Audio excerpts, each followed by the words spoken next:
Hi everyone, I hope you all are well. Welcome to Right Guidance and Ambition. My name is Anjali.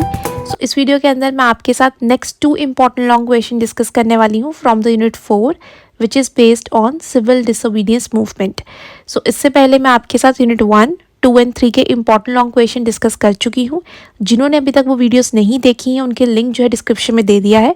It is very important कि जिस भी subject की videos upload हो रही हैं आप line wise देखो ताकि आपको कोई भी कन्फ्यूजन ना हो. रियली सॉरी आप लोगों की वीडियो थोड़ी सी डिले हो गई. आप लोग मैसेजेस कर रहे थे, मुझे पता है आप लोगों के एग्ज़ाम है बट वर्कलोड थोड़ा ज़्यादा था इसलिए थोड़ी वीडियो डिले हुई है. बट अभी आपकी एक इसके बाद और वीडियो आएगी जिसमें एक साथ ही मैं आपके क्वेश्चन नंबर 19 और 20 जो है एक साथ डिस्कस कर लूँगी. देन उसके बाद सिर्फ आपका मैप का क्वेश्चन पेंडिंग रहेगा. मैं वो भी जितना जल्दी हो सके आपके साथ डिस्कस करने की कोशिश करूँगी. Now without wasting more time let's start with our topic. So question number 17, discuss the circumstances which led to the civil disobedience movement. Also account for its programs, objectives, progress and importance.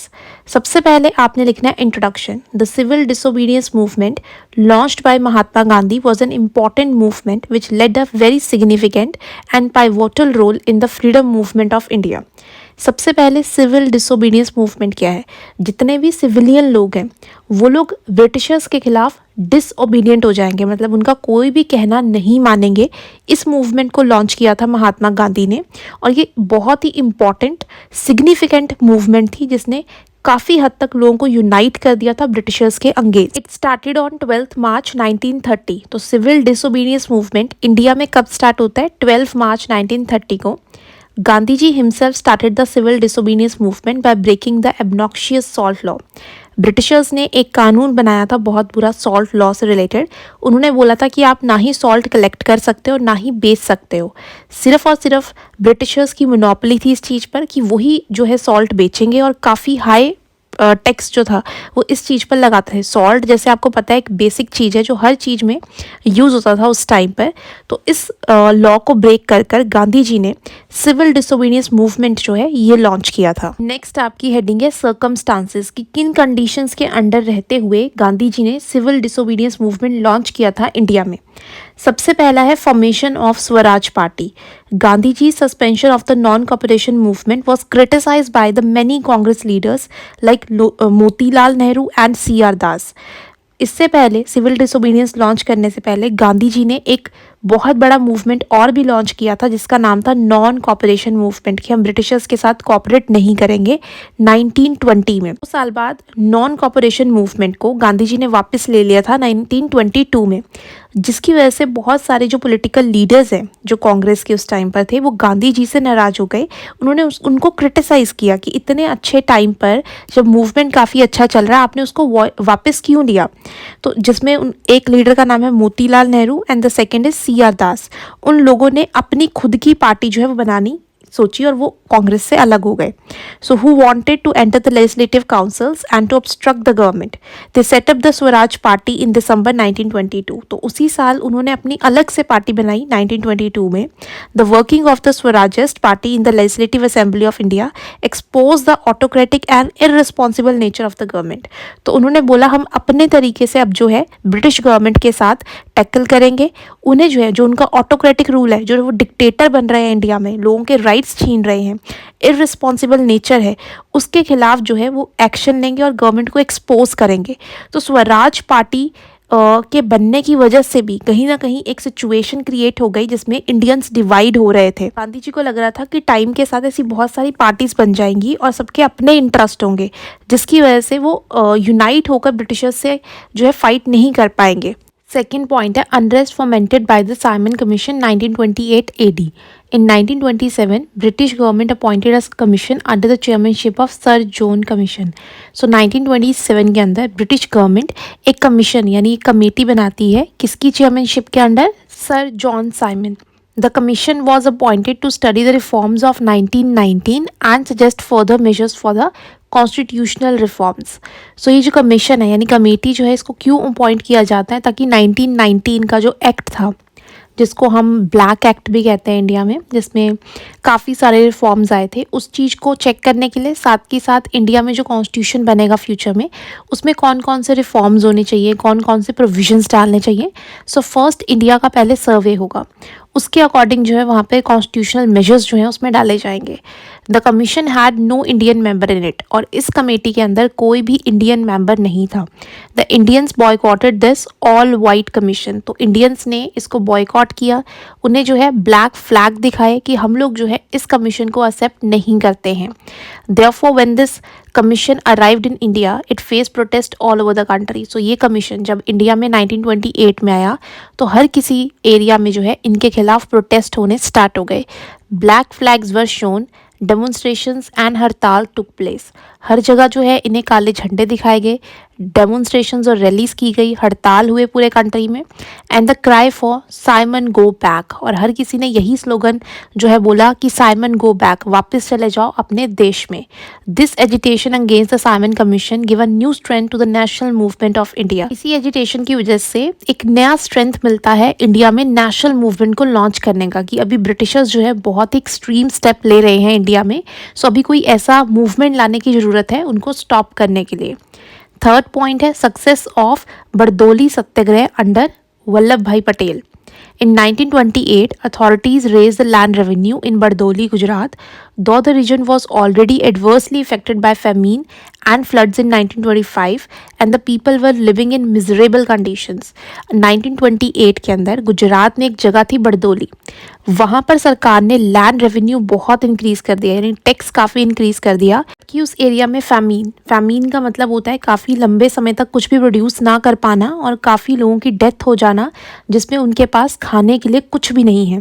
Floods भी आए थे उस area में 1925 में, तो बहुत ही बुरी condition में थे वहाँ के लोग। Vallabh Bhai Patel who was one of the most strong and the prominent leader from Gujarat was asked to command the peace in struggle and agreement of the all villages involved. तो यहाँ से जो वल्लभ भाई पटेल है, जो एक बहुत ही फेमस लीडर थे गुजरात से, उन्होंने जो है पीसेंट्स की आवाज़ उठाई, गवर्नमेंट के सामने रखी कि जो आप टैक्स इंक्रीज़ कर रहे हो ये बहुत गलत है।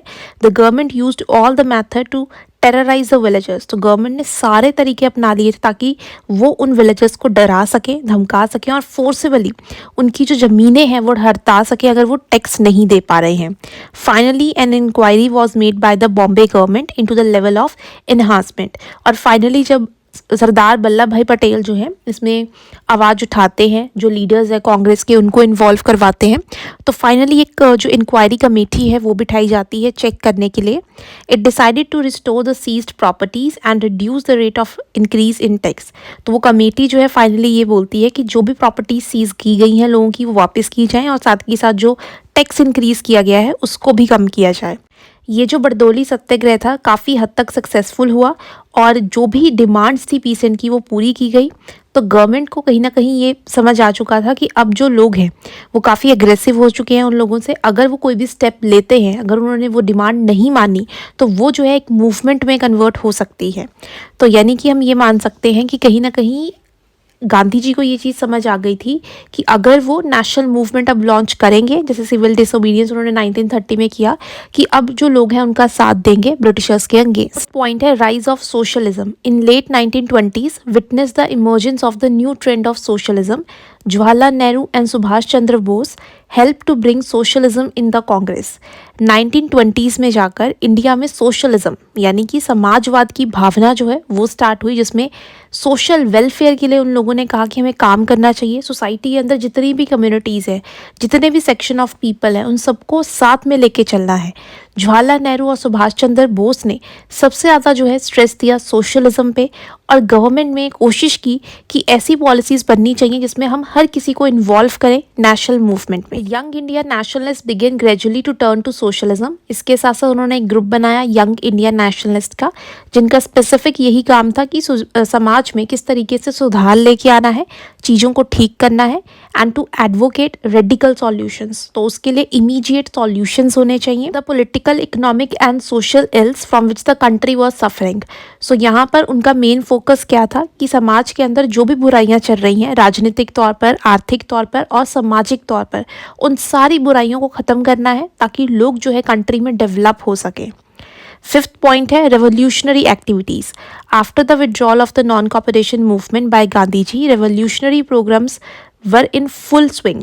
जैसे ही गांधी जी ने 1920 में अपना नॉन कॉपरेशन मूवमेंट लॉन्च किया, जो कि नॉन वायलेंस पे बेस्ड था, जिसमें बोला गया था कि आपने वायलेंस बिल्कुल नहीं करना। जैसे कि हमें बताया, यूपी में एक जगह है चौरा चौरी, जहाँ पर पुलिस स्टेशन को जो है आग लगा दी गई थी और काफ़ी सारे पुलिसमैन वहाँ पे मारे भी गए थे।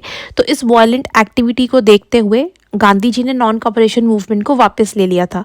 जैसे ही वापस लिया नॉन कॉपरेशन मूवमेंट को, तो बहुत सारे लीडर्स जो है उनके अगेंस्ट हो गए और उन्होंने बोला कि इंडिया में नॉन कॉपरेशन मूवमेंट काफ़ी अच्छा चल रहा था, तो हमें रेवोल्यूशनरी स्टेप्स लेने चाहिए, हमें ऐसे प्रोग्राम्स बनाने चाहिए ताकि हम ब्रिटिशर्स को वीक कर सकें टाइम के साथ। Hindustan republic association was founded in 1925 to organise armed rebellion against the government.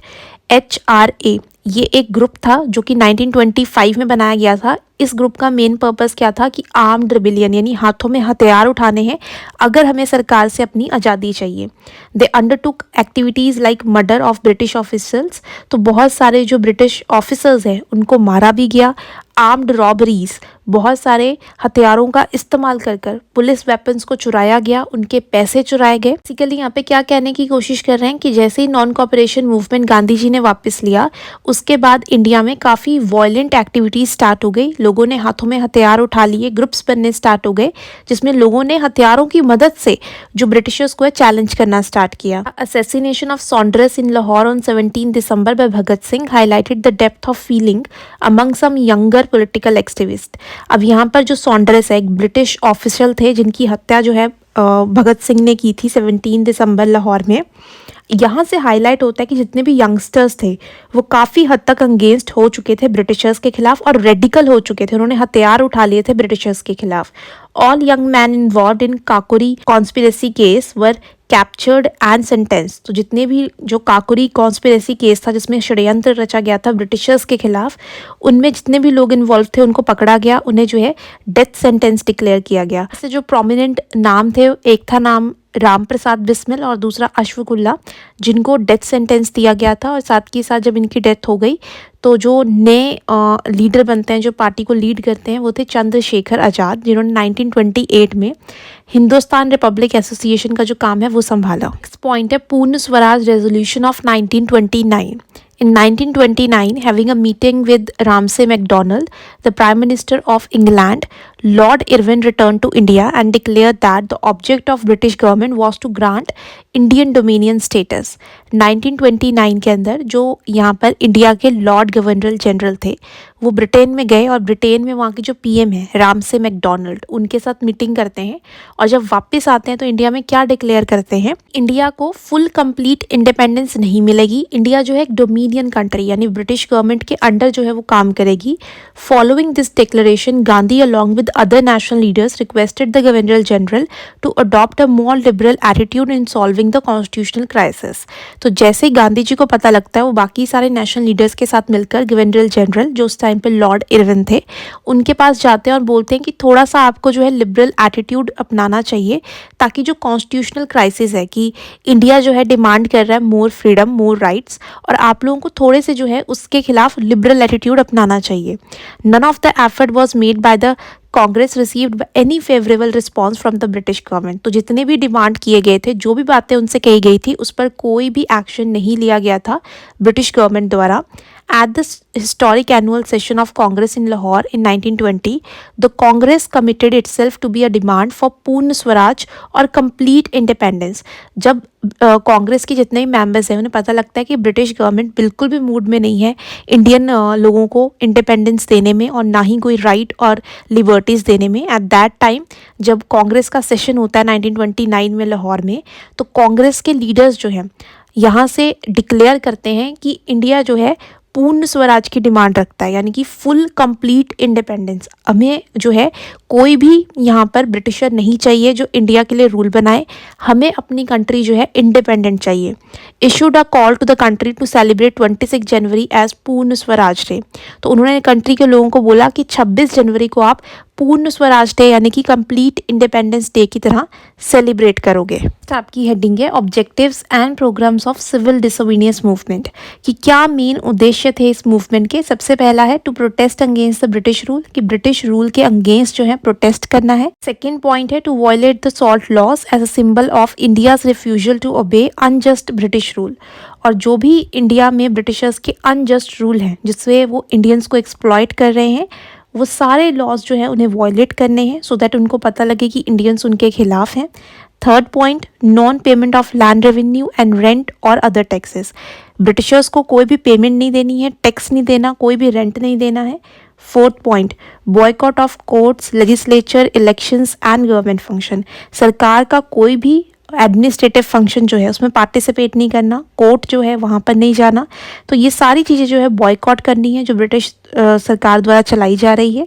Fifth point है boycott of education in government institutes, तो सरकारी जितने भी स्कूल्स कॉलेजेस थे उस टाइम पे लोगों से रिक्वेस्ट किया गया कि आप उनको बॉयकॉट करो, वहाँ पर आप मत जाओ। पॉइंट है bonfire of foreign goods and cloth to discourage its import, कि जितने भी फॉरेन गुड्स हैं क्लोथ्स हैं उन सबको एक जगह पर जला दो ताकि इम्पोर्ट जो है वो डिस्करेज हो इंडिया में। सेवन्थ पॉइंट है discarding the custom of untouchability to bring about social equality, कि जो अनटचेबिलिटी है जिसमें लोअर कास्ट के लोगों को अनटचेबल समझते हैं उस चीज़ को ख़त्म करना चाहिए ताकि सोशल इक्वालिटी मेंटेन हो सके, ताकि हम मिलकर जो है ब्रिटिशर्स के खिलाफ आवाज़ उठा सके। एट्थ पॉइंट है ऑल शुड यूज़ चरखा एंड स्पिन कॉटन थ्रेड, कि हर किसी को चरखा यूज़ करना चाहिए, अपने कपड़े जो हैं खुद बनाने चाहिए। तो सेल्फ रूल जो है वो तभी हो सकता है अगर हम सेल्फ डिपेंडेंट होंगे।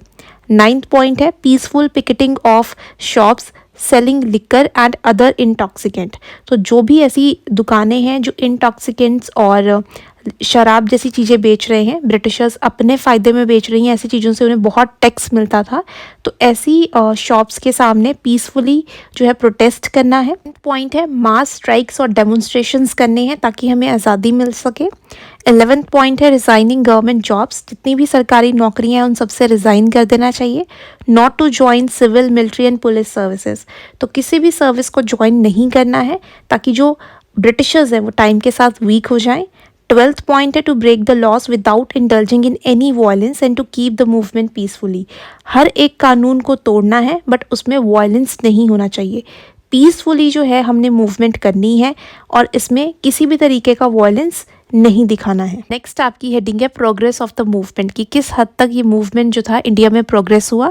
जैसे कि हमें पता ही ये मूवमेंट किसने लॉन्च किया था, गांधी जी ने, जिसकी वजह से उनकी जो चरिस्मेटिक पर्सनालिटी थी काफ़ी सारे लीडर्स ने इस मूवमेंट को ज्वाइन किया, जिसकी वजह से ऑल ओवर इंडिया जो है लोगों ने पार्टिसिपेट किया सिविल डिसोबीडियंस मूवमेंट में।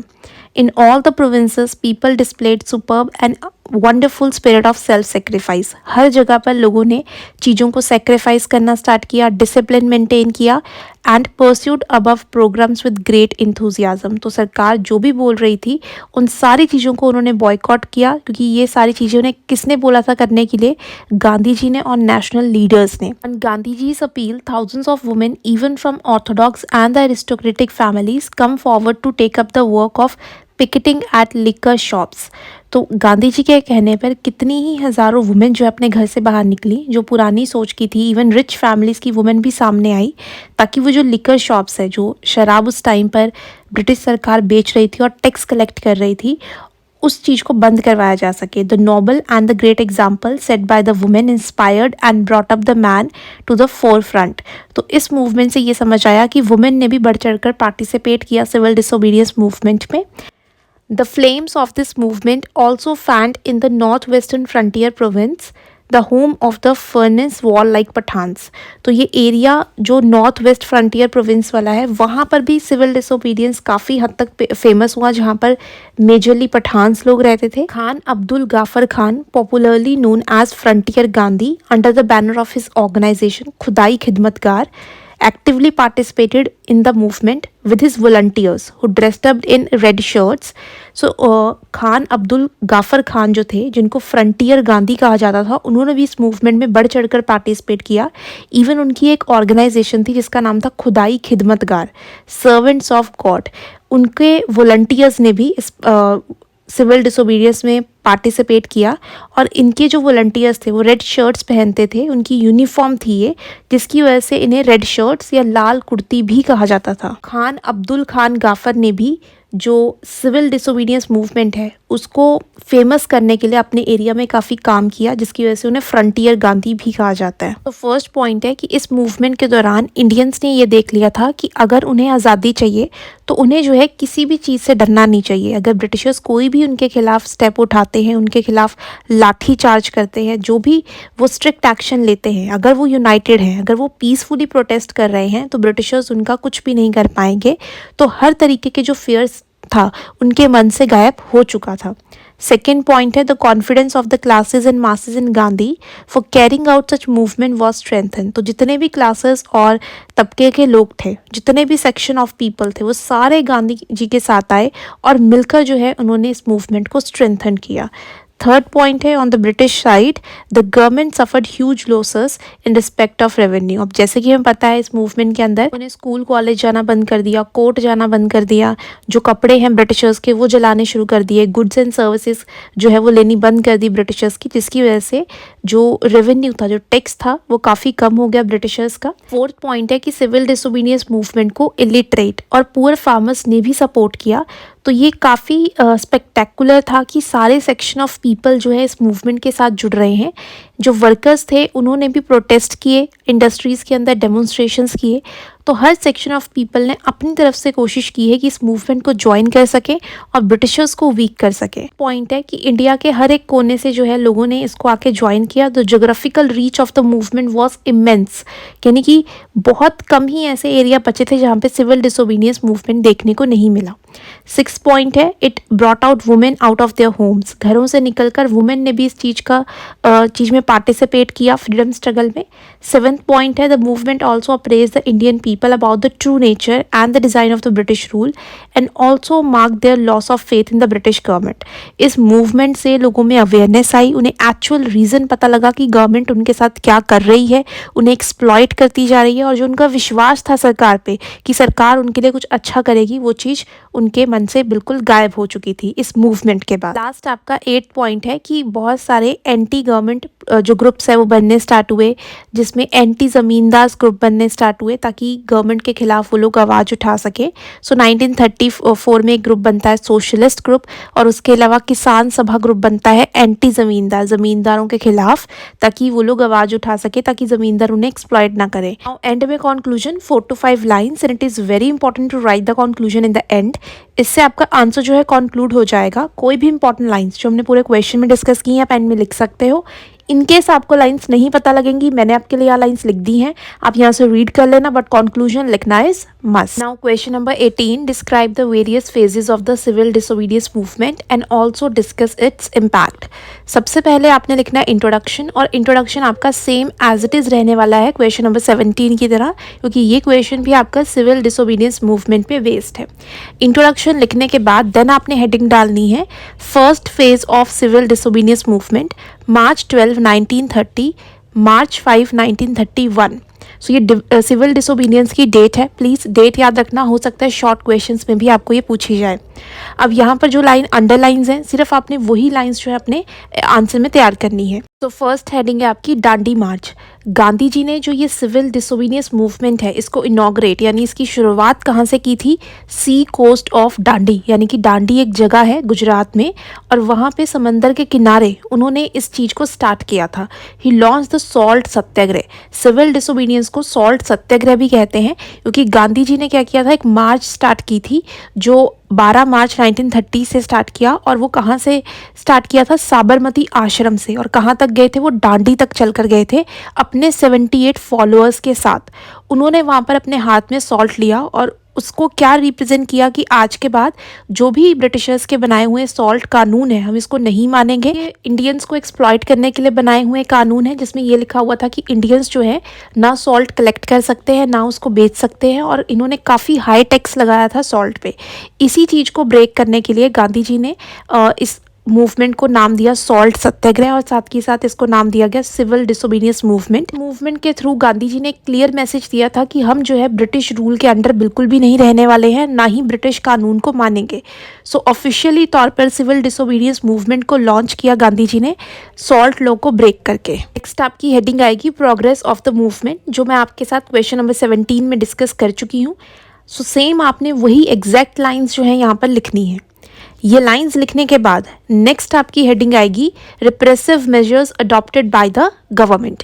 The government soon realise the gravity of the situation. जैसे ही गवर्नमेंट को ये पता लगा कि जो सिविल डिसोबीडियंस मूवमेंट है वो काफ़ी फेमस हो रही है, लोग जो हैं उसको ज्वाइन कर रहे हैं, चाहे कोई भी क्लास के लोग हों, तो उनको ये चीज़ पता चल चुकी थी कि उस चीज़ को सप्रेस उन्हें करना पड़ेगा। जिसकी वजह से उन्होंने क्या किया, जो प्रेस है, मीडिया, उनको जो है किसी भी तरीके के जो फायरिंग इंसिडेंट्स है उसकी न्यूज़ छापने के लिए मना किया। साथ ही साथ जो लोगों की प्राइवेट प्रॉपर्टीज़ थी उनको सीज करना स्टार्ट कर दिया। 75,000 सत्याग्रहीस को जेल में डाला। उसके अलावा जो फेमस लीडर्स थे जैसे महात्मा गांधी और जितने भी कांग्रेस लीडर्स थे उन सबको अरेस्ट किया। द गवर्नमेंट लाठी चार्ज द डेमोन्स्ट्रेटर्स, जो भी गवर्नमेंट के खिलाफ डेमोन्स्ट्रेट कर रहे थे, रैलीज निकाल रहे थे, उन पर लाठी चार्ज करवाया। इवन बहुत सारे लोगों को डेथ सेंटेंस भी उनके लिए डिक्लेयर किया। तो इस तरीके से गवर्नमेंट ने सिविल डिसोबीडियंस मूवमेंट को रोकने के लिए हर हद तक जाकर जितने एक्सट्रीम स्टेप वो ले सकते थे उन्होंने लिए। इसी के साथ आपका पैरा कंटिन्यू हो रहा है। The movement prove to be the greatest mass struggle against the Britisher so far. तो पहली बार सिविल डिसोबीडियंस मूवमेंट जो है कहीं ना कहीं सक्सेसफुल होती दिख रही थी कि काफ़ी हद तक लोग जो है इसको ज्वाइन कर रहे हैं और ब्रिटिशर्स के खिलाफ अपनी आवाज़ उठा रहे हैं। Almost all category of people, men, women, young, old, professionals, workers, students and teachers actively participated. When the movement was at its peak, the Viceroy took the initiative of releasing the Congress leaders and invited Mahatma Gandhi for talk.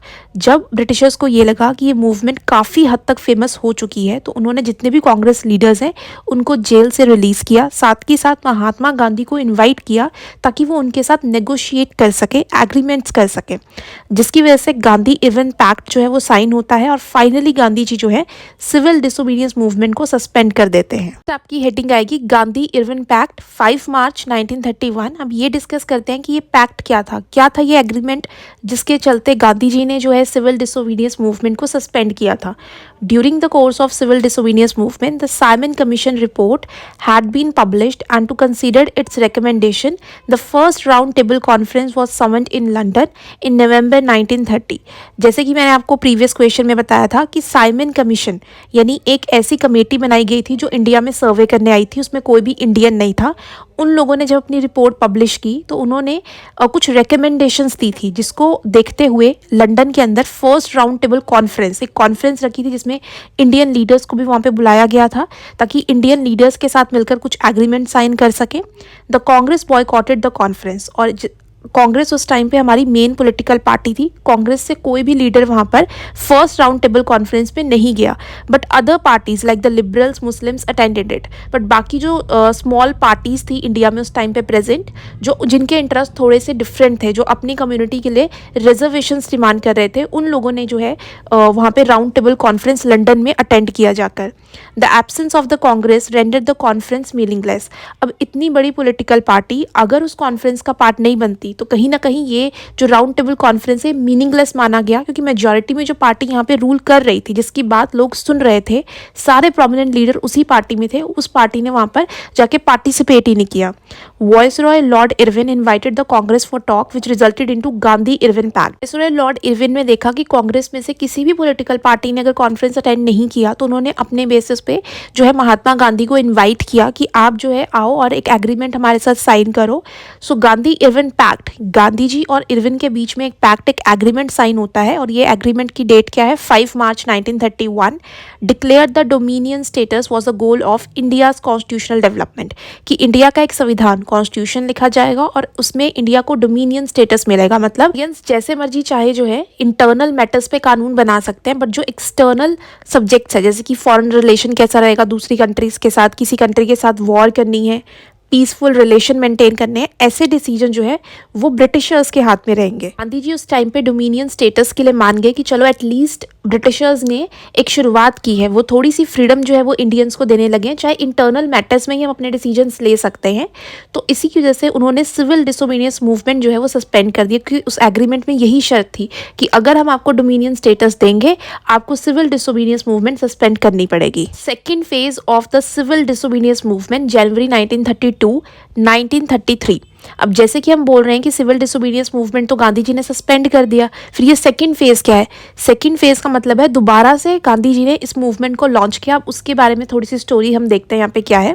Mahatma Gandhi sent a telegram to the viceroy expressing great resentment and concern over the deteriorating condition of the country. अब महात्मा गांधी ने जो Gandhi Irwin pact है उसमें सारी conditions Britishers की मान ली, civil disobedience वापस ले लिया, बट जैसे जैसे टाइम आगे जाना स्टार्ट हुआ उन्होंने देखा कि जो इंडिया की कंडीशन है वो सुधर ही नहीं रही, वो और जो है वो ख़राब होती जा रही है। ब्रिटिशर्स का जो एटीट्यूड है इंडियंस के खिलाफ वो वैसा ही है।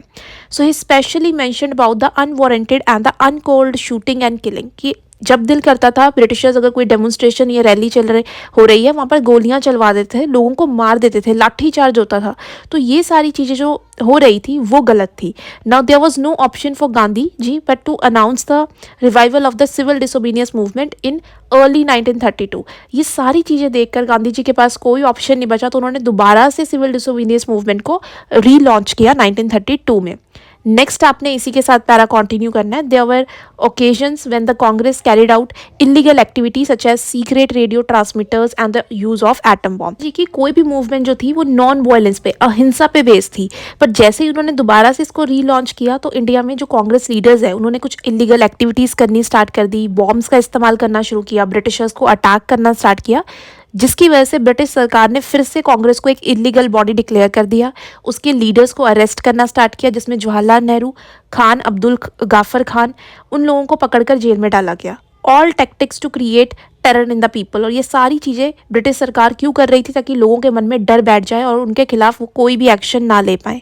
More than 90,000 man women children were arrested for participating in the movement.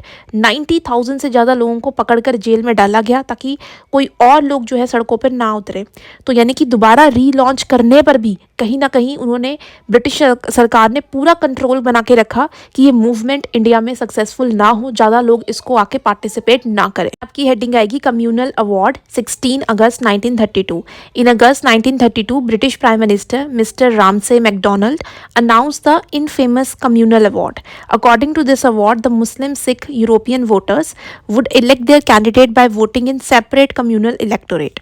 Normal सी आम भाषा में आपको समझाती हूँ। कम्युनल अवार्ड का मतलब है कि अगर कोई भी कम्युनिटी का कैंडिडेट किसी जगह से खड़ा होगा तो उसके धर्म के या उसके कास्ट के लोग ही उसे वोट डाल पाएंगे। ब्रिटिशर्स ने डिवाइड एंड रूल की पॉलिसी खेलनी स्टार्ट कर दी कि अगर लोग अपने ही कम्युनिटी के लोग, जैसे सिख लोग जो है सिखों को वोट डालेंगे, हिंदू हिंदू को वोट डालेंगे, क्रिश्चियन क्रिश्चियन को डालेंगे, तो इसकी वजह से इंडिया तो और डिवाइड हो जाएगा।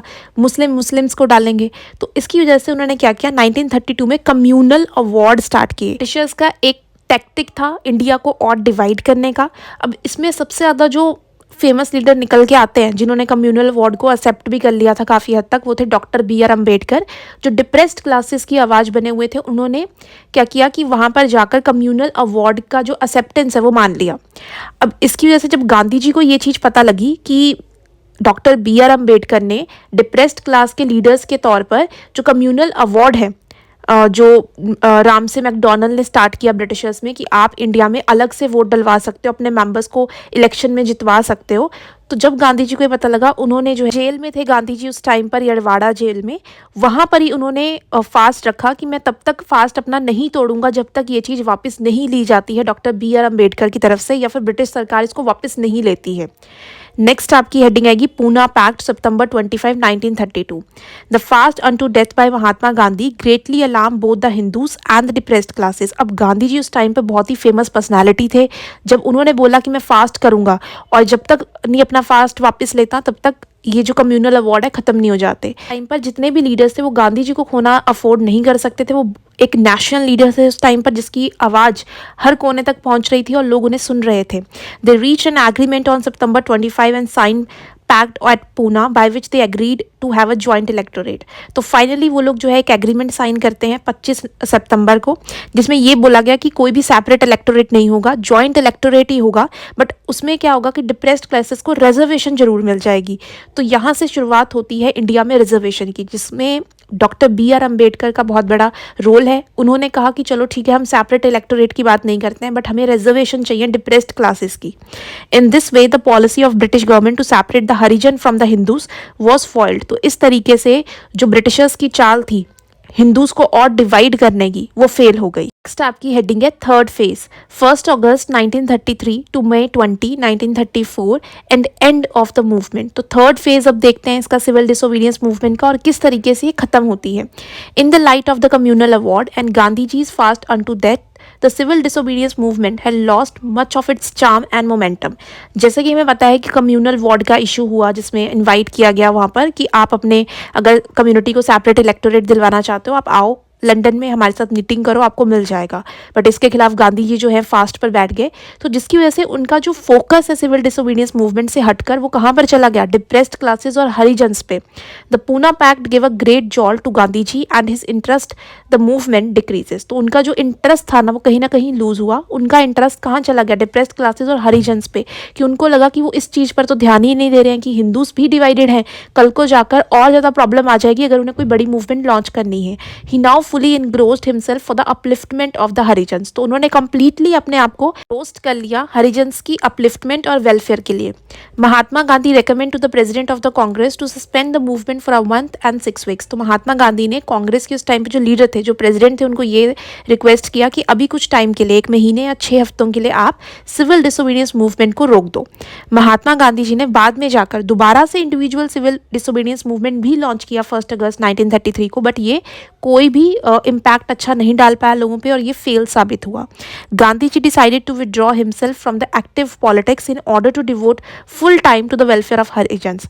तो इसके बाद जब उन्होंने देखा कि सिविल डिसोबीडियंस का कोई ज़्यादा ग्रेट इम्पैक्ट देखने को नहीं मिल रहा है, लोग जो है इतना इंटरेस्ट नहीं ले रहे हैं इस मूवमेंट में और उन्हें कुछ ज़्यादा अचीव नहीं होगा अगर वो इस मूवमेंट को आगे कैरी ऑन करेंगे, तो फिर फाइनली वो इस चीज़ को ख़त्म करते हैं और अपने आप को कम्प्लीटली डेडिकेट कर देते हैं हरिजन्स के वेलफेयर के लिए। लास्ट आपकी हेडिंग आएगी importance and impact of the civil disobedience movement. चाहे आपको इंपॉर्टेंस पूछी जाए, चाहे आपको इम्पैक्ट पूछा जाए कि सिविल डिसोबीडियंस मूवमेंट का क्या है, ये सेम पॉइंट्स आपने कवर करने हैं जो क्वेश्चन नंबर 17 में मैंने अभी आपके साथ डिस्कस किए थे। एग्जैक्ट वही लाइन्स है, पिक्चर मैंने यहाँ पे पेस्ट कर दी है।